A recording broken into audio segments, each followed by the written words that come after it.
lead me beside the still water.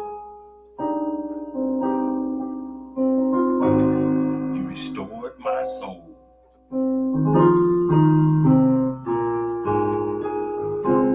Tonight we're going to be talking about the Exodus.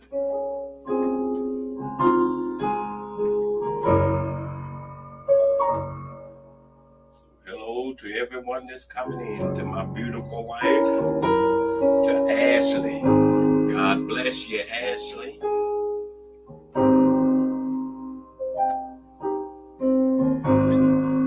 going to be talking about the Exodus tonight. So come on in, everybody. God bless you. God bless you, Muff, Annie Ruth, all of y'all. God bless you, Sister Shirley, Cousin Shirley.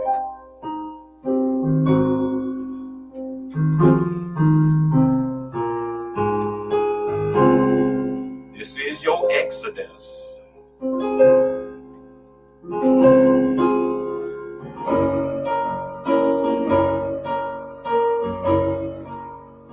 This is my Exodus. This is my Exodus.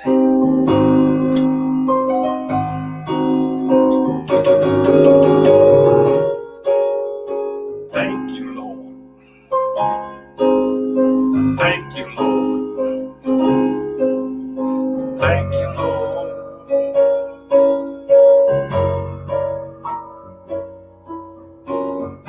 Hello, Evangelist Lisa Jones and Reverend E. Jones. We're going to be dealing with that Exodus today. Hello to my brother Kenny.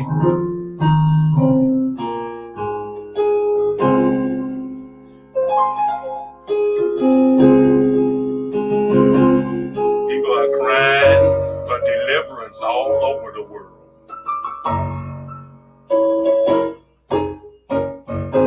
Before there can be a deliverance, there got to be an Exodus.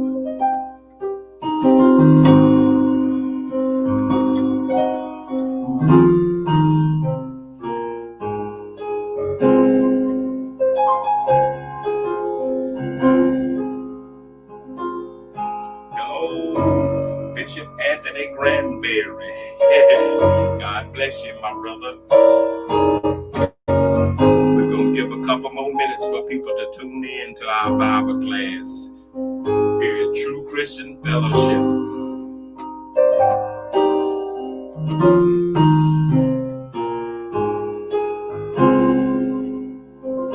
God wants to heal you.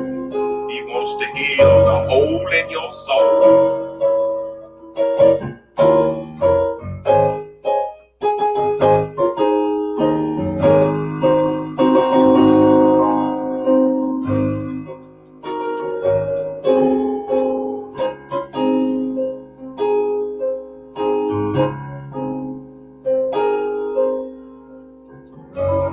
All right, we're going to go get started here.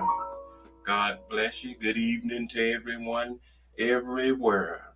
And tonight we're going to be looking at different verses throughout Genesis. I mean, not Genesis, but Exodus. I'll say Genesis. I wrote Genesis, but it's Exodus 13 and 14. Give me a couple minutes to correct my typo. He was in Genesis last week, but this is Exodus. All right, Exodus 13 and 14. We're going to be looking at different verses throughout Exodus chapter 13 and 14. And so let's bring up our Bible here. We're going to bring up our Bible. And let me make it a little bigger for you to see it. And we're going to get started here. All right, here's our Bible for today. And we're going to start Exodus 13 and 3 at that third verse. Exodus 13 and 3. And like I said, we're dealing with the Exodus. God wants us to prosper. He wants to move us into another level in our lives. That's why he told us over there in the third epistle of John, first chapter and verse 2, he said he would that we prosper and be in good health, even as our soul prospers. So God wants us to prosper. He don't want us to be in poverty, but it's the enemy that comes against us that wants to keep us in poverty, that wants to keep us in slavery. And so as we look at the Exodus is God's way of taking us out of our different Egypt lands. We all experience different type of Egypt lands, both physically and spiritually. We go through depression, anxiety. We go through stress, worry, marital, family problems. Those are Egypt lands that's trying to keep us down. But God comes along and wants to take us to another place. He wants us to have new opportunities in our life. In order to get to those new opportunities, those new blessings, you got to go through your Exodus. Exodus is just a part of the challenges we must face. I say all the time, great accomplishments come with great challenges. That's your Exodus. He's taking you to the promised land, but it comes with a great challenge. So it's time to step into your calling, into your ministry, but be prepared that you got to go through your Exodus in order to step into it. Said the other day that change is imminent. Change is imminent. That means Exodus means you exiting. You ain't going back. They didn't go back. Some of them wanted to go back to Egypt, but they didn't go back and couldn't go back. This is your exit. It ain't no going back. It's too late. When you hit the Exodus, ain't no going back. Ain't no returning to your past, to that same old, same old. Change is imminent in our lives. As we see, we are in the fall season. Why? Because the winter season is coming. And as I said, the leaves are falling to the ground.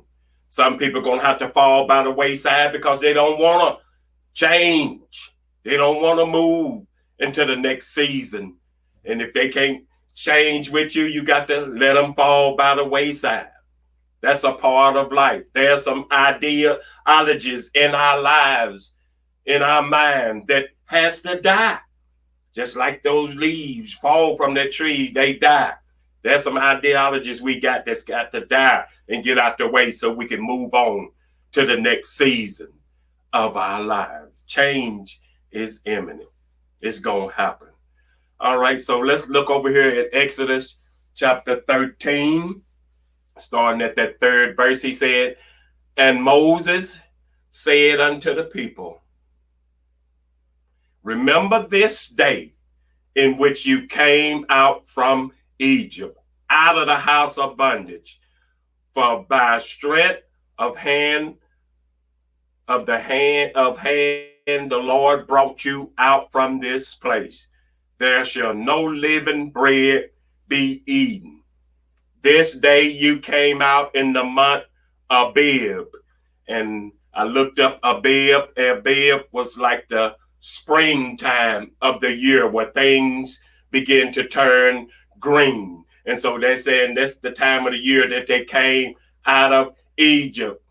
Things is turning green. As you Exodus, as you're moving into your new beginning, things are turning green. So it's not fully blossomed yet, so don't give up. But you can look up, it's turning green. We can look up at this election and see that it's turning green. It's not fully blossomed yet, but hang on in there. This is your Exodus. And you look at the 5th verse, and it said, "And it shall be when the Lord shall bring thee into the land," that 5th verse, "of the Canaanites, the Hittites, the Amorites, and the Hivites, and the Jebusites," in other words, amongst your enemies, into a land amongst your enemies. I said to you the other day, God ain't got to take you nowhere else. He'll prepare a table right there in the presence of your enemies. So he's going to bring you into the land of your enemies, all of these people, which he swore unto thy fathers to give thee, a land flowing with milk and honey, that thou shalt keep his service in this month. This is a promise from God as you move toward your promises, your blessing, your calling, your ministry, whatever it may be, your graduation from college. Remember what God did for you right there in the midst of your enemies. And basically what he's saying to us, what Solomon said to the people, remember God. We got to continue to pray. If my people, which are called by my name, 2 Corinthians 7:14, would do all of these things, pray, turn from your wicked ways, seek his face, then he would heal the land. Humble yourselves, and he'll heal the land. He'll make a difference here in America and all around the world. This is the promise that God said he will take us into a land flowing with milk and honey, even in the midst of the Canaanites, the Hivites, the Amorites, and Jebusites, all of our enemies. He'll bless us right here. Our exodus ain't going to somewhere else. Our exodus is not out of America. No, it's right here in the midst of your enemies. And he goes on in that 9th verse and says, and it shall be for a sign unto thee upon thine hand, and for a memorial between thine eyes, that the Lord's law may be in thy mouth. For with a strong hand hath the Lord brought thee out of Egypt land. This is for a memorial. We got to remember the things that God has done for us. Continue to tell our children about the victories in our lives. Continue to tell your grandchildren about the things that God has done for us. So we got to keep talking about our Black history. We got to keep bringing it up of what our forefathers went through. And you when you talk about praying, people talk about praying, but they don't look at it from the full picture. What Jesus said in Luke 18:1. He said, man should always pray and not faint. But he gave you a parable of what he meant. He talked about an old widow who kept going back and forth, being persistent, going to that judge. And a lot of people just say persistent in her prayer. But she was more than just persistent in her prayer. She was persistent in marching up to that judge's office. So people, y'all got to get up off your booty and do something. Everybody want to pray and call on God to do. But that old widow, Jesus said, she got up and kept going and marching and knocking on his door. Avenge me of my enemy. And so it is. We got to keep getting out and voting like our ancestors. We got to keep marching like Dr. King and others. I'm not going to settle for what you're trying to do for me. I'm not going to settle for you trying to steal this election. We got to do more than just get on our knees and pray. That old widow, Jesus said, she kept going out there. So we got to get up and do something. Everybody wants God to do it, but nobody wants to put that energy into it. It don't work like that. We got to be soldiers working with God, for God. All right? And so let's move on to the 14th chapter as we still dealing with our Exodus here. Let's look at these first 4 verses in the 14th chapter. In the 14th chapter, he said, the Lord spake unto Moses, saying, speak unto the children of Israel, that they turn and encamp before that place, whatever it is, Pi-hahiroth, between Migdol and the sea, over against that place, Baal-zephon, before it shall ye encamp by the sea. Remember, God is telling them to go by the sea. Let's read on, look at this 3rd verse. He said, for Pharaoh will say of the children of Israel, they are entangled in the land. The wilderness has shut them in. And 4, he said, and I will harden Pharaoh's heart, that he shall follow after them.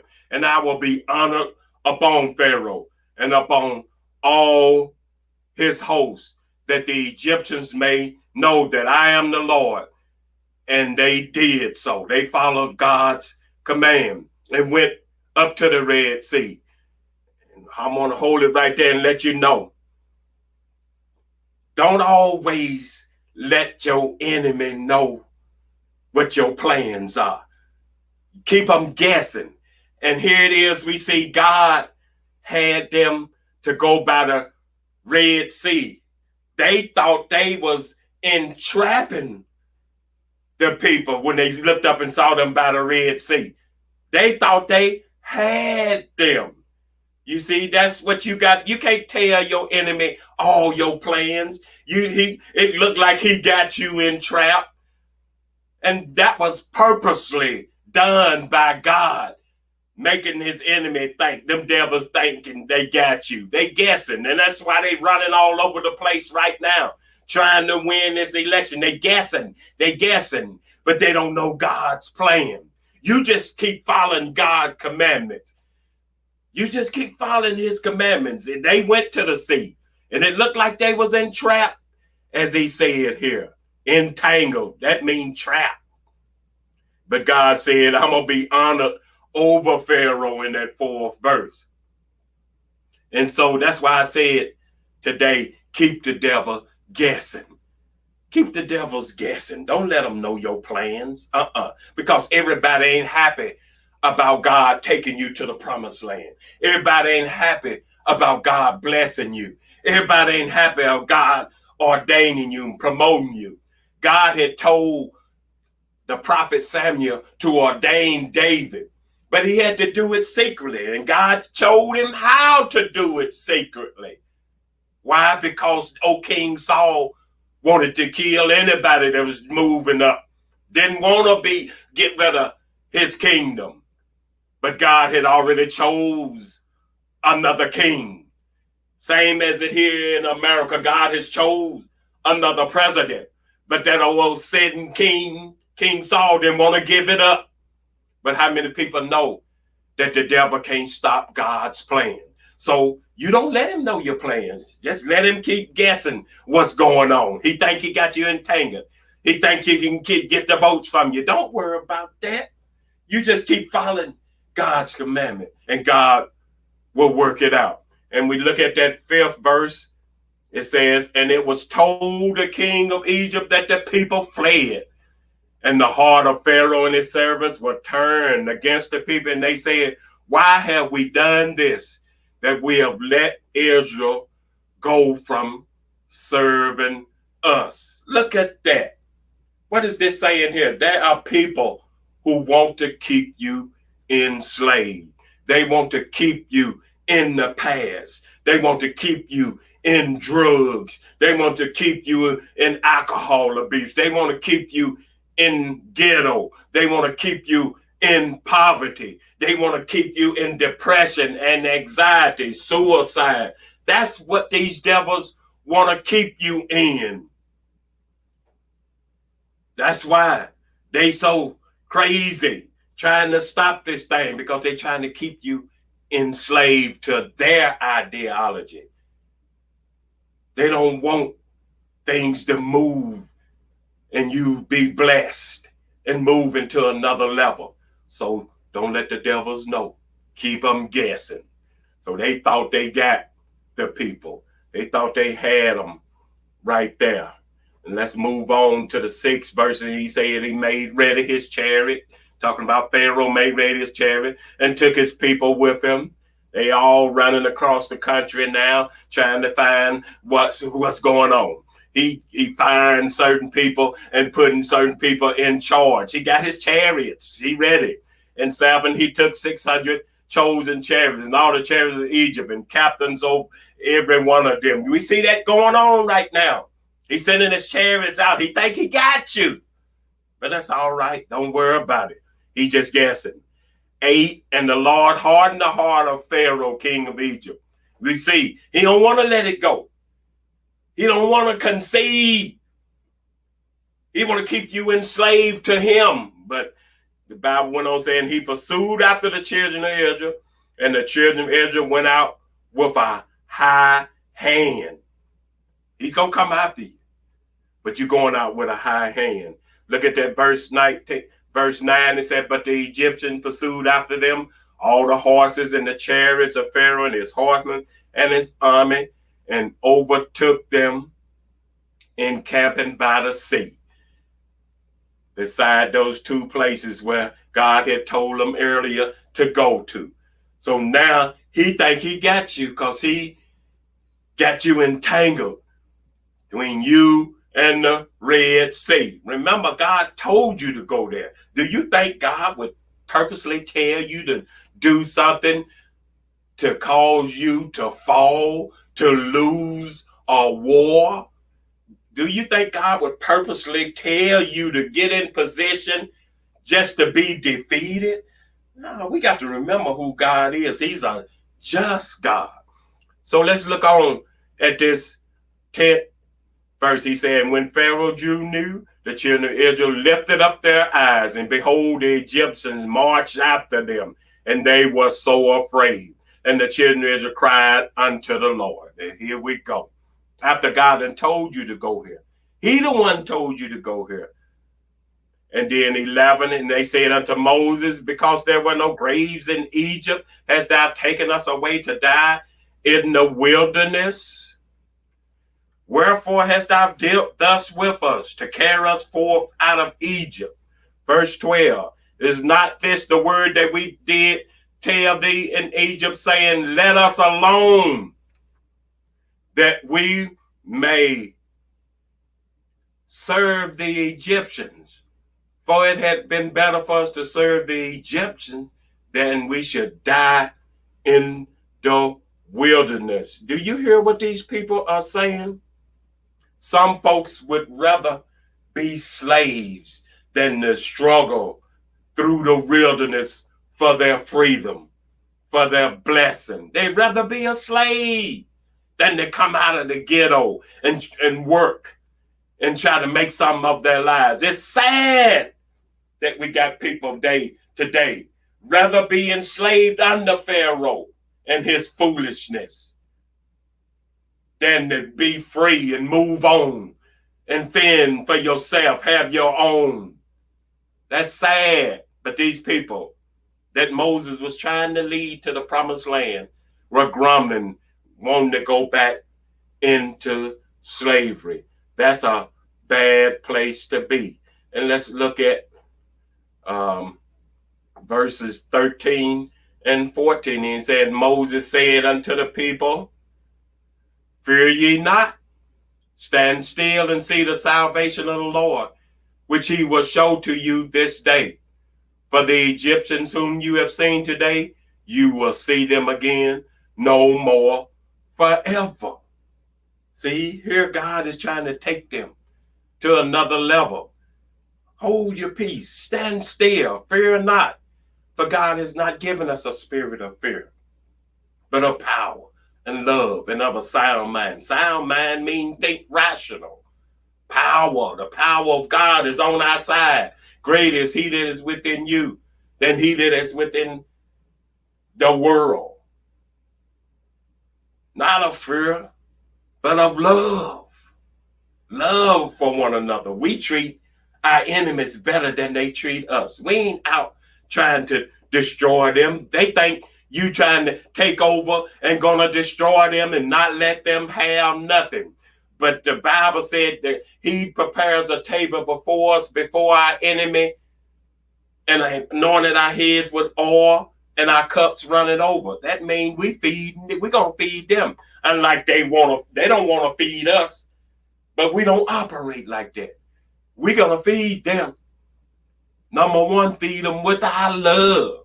That's what God has given us. But you look at that 14th verse, he said to him, the Lord shall fight for you, and you shall hold your peace. See, that's what God is saying. You don't need to move. You don't need to get all over anxious and filled with anxiety. God is going to move on our behalf.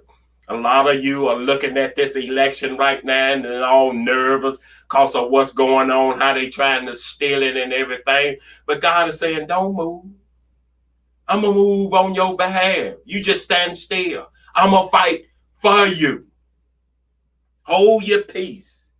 In other words, don't get to talking. And then your devils know what you got going on. Don't let them devils know what God got going on. Don't let the devils know that God is taking you to a new place. Otherwise, they're going to try to stop your blessing. They're going to try to tear you down. Hold your peace. God is moving on our behalf in this country, around the world. You just hold your peace. Don't get all tied up in stress and anxiety and everything. Hold your peace. And then we look at that 15 verses, and the Lord said unto Moses, wherefore criest thou unto me? Why are you crying to me? Speak unto the children of Israel that they go forth. Many times in our lives, we crying, not realizing the strength that we already have. We crying about what we don't have, not realizing what we got already in our hand. And that's when he went on and told him in that 16th verse, but lift up thy rod. Oh, wait a minute. You got a rod in your hand. And stretch out thine hand over the sea and divide it. And the children of Israel shall go on dry ground through the midst of the sea. And this is what I was talking about earlier. Too many times we praying and crying to God what to do. And God saying, what you crying to me? I already done gave you the power of what to do. I already put the rod in your hand. You already got the power. You just lift up your head. Lift up your hand. Be ye lifted up, all ye gates, and the King of glory shall come in. You just lift up your rod. Don't you walk around with your head down like you afraid. They want you to hold your head down when they talking to you.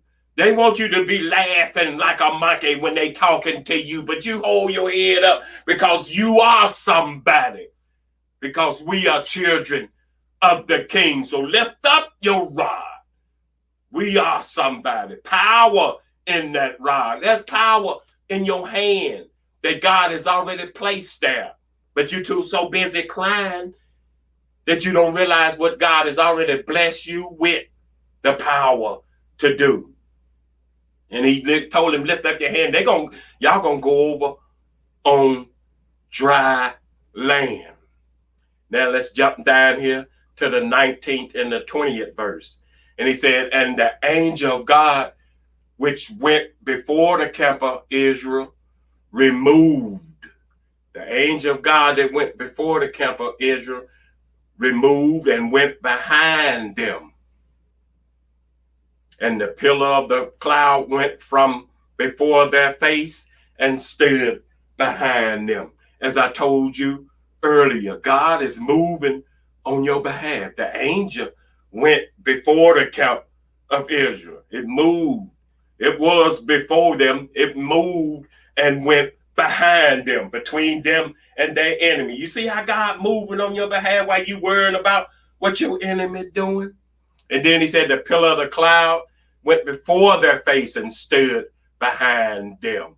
Both of them stood behind them. See there? That's God protection upon our lives, protecting you from your enemy while you all worried, thinking that enemy got you. And God already told you, I'll be with you always, even to the end of the world. That's a promise that he will keep, but we get nervous and lose sight of God's promise, looking at the enemy.